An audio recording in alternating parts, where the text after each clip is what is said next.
નમસ્કાર, આપ જોઈ રહ્યા છો ટીવી 13 ગુજરાતી અને હું છું આપની સાથે ધરતી। વિગતવાર સમાચારો પર નજર કરીએ। અમદાવાદમાં વહેલી સવારથી જ મેઘરાજાની ધમાકેદાર એન્ટ્રી થઈ છે। વિવિધ વિસ્તારોમાં વહેલી સવારે જ મેઘરાજાની જમાવટ, ધોધમાર વરસાદ સાથે મેઘરાજાએ એન્ટ્રી કરી છે। એસજી હાઈવે, શેલા, થલતેજ, બોડકદેવ, મણિનગર, ગુમા, સાઉથ બોપલ, ઇસ્કોન, પ્રહલાદનગર સહિતના વિસ્તારોમાં વરસાદ વરસ્યો। સોલા, ગોતા, શાસ્ત્રીનગર સહિતના વિસ્તારોમાં વરસાદ। ચાંદલોડિયા, હાઈકોર્ટ, ગાટલોડિયામાં વરસાદને કારણે વિઝિબિલિટી ઘટી છે। વાહન ચાલકો મુશ્કેલી અનુભવી રહ્યા છે।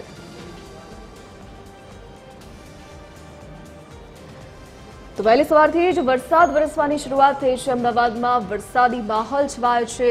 તમામ વિસ્તારોમાં વરસાદી માહોલ છે। સોલા, ગોતા, શાસ્ત્રીનગર, ચાંદલોડિયા, હાઈકોર્ટ, ગાટલોડિયામાં વહેલી સવારથી જ વરસાદ। તો અમદાવાદમાં ધોધમાર વરસાદ વરસી રહ્યો છે, તો વિઝિબિલિટી ઘટી છે। વરસાદના પગલે વાહન ચાલકોની મુશ્કેલીમાં વધારો થયો છે। તો વહેલી સવારથી જ મેઘરાજાએ એન્ટ્રી કરી છે, ધબધબાટી બોલાવી છે। ભારે વરસાદના કારણે વહેલી સવારથી જ વાહન ચાલકોની મુશ્કેલી વધી છે। તો શહેરના અનેક વિસ્તારોમાં વહેલી સવારથી જ ધોધમાર વરસાદ વરસ્યો છે। એસજી હાઈવે, ઇસ્કોન, પ્રહલાદનગર સહિતના વિસ્તારોમાં વરસાદી માહોલ। શેલા, થલતેજ, બોડકદેવ, મણિનગરમાં પણ ધોધમાર વરસાદ। ગુમા, સાઉથ બોપલમાં પણ મેઘરાજાએ ધડબડાટી બોલાવી છે। ધોધમાર વરસાદ વરસી રહ્યો છે। તો સોલા, ગોતા, શાસ્ત્રીનગર, ચાંદલોડિયા, હાઈકોર્ટમાં પણ વરસાદી માહોલ છવાયો છે। તો વહેલી સવારથી જ ધોધમાર વરસાદ વરસ્યો છે, જેના કારણે વાહન ચાલકોને હાલાકી પડી, વિઝિબિલિટી ઘટી છે, જેના કારણે વાહન ચાલકોને વાહન હંકારવામાં મુશ્કેલી પડી રહી છે।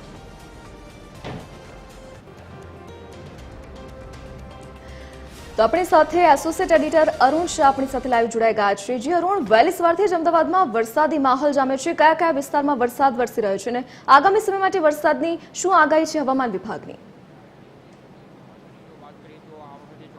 પ્રારંભ થયો ત્યારથી અવિરત રીતે ન માત્ર અમદાવાદ શહેર જ પરંતુ સમગ્ર ગુજરાતમાં જોઈએ તો 50% કરતાં વધુ વરસાદ હાલના તબક્કે થઈ ગયો છે।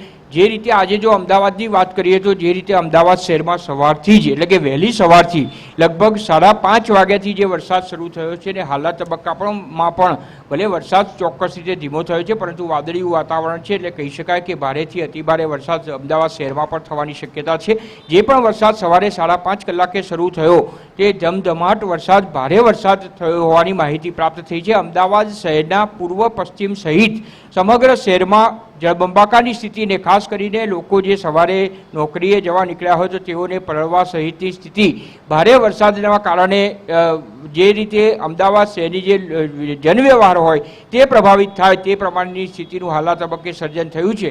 ને અત્યારે પણ જે રીતે વાદળછાયું વાતાવરણ દેખાય છે તેના સંદર્ભમાં ભારેથી અતિભારે વરસાદ અમદાવાદ શહેરમાં પણ થાય એવી શક્યતા નકારી શકાય નહીં। અને હવામાન વિભાગ દ્વારા જે રીતે આગાહી કરવામાં આવી છે તે સંદર્ભમાં જોઈએ તો અમદાવાદ સહિત સમગ્ર રાજ્યમાં આગામી દિવસોમાં ખાસ કરીને 3 દિવસમાં એટલે કે 23 તારીખ સુધીમાં ભારેથી અતિભારે વરસાદ થવાની આગાહી પણ દર્શાવવામાં આવી છે।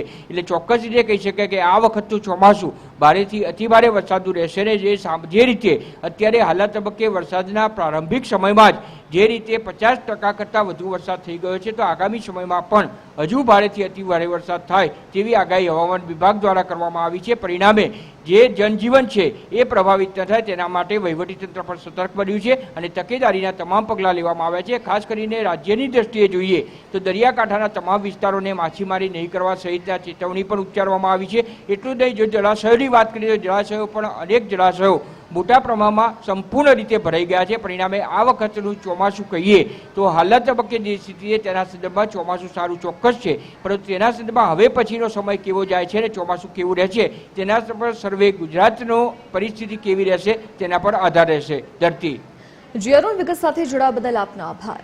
તો વહેલી સવારથી જ અમદાવાદમાં વરસાદી માહોલ જામ્યો છે। સાર્વત્રિક વરસાદ વરસી રહ્યો છે, તો કેટલાક વિસ્તારોમાં ધોધમાર વરસાદ વરસ્યો, જેના કારણે વાહન ચાલકોની મુશ્કેલી વધી છે। તો આગામી સમય માટે પણ હવામાન વિભાગે વરસાદની આગાહી કરી છે। રાજ્યમાં સાર્વત્રિક વરસાદની આગાહી હવામાન વિભાગ દ્વારા કરવામાં આવી છે।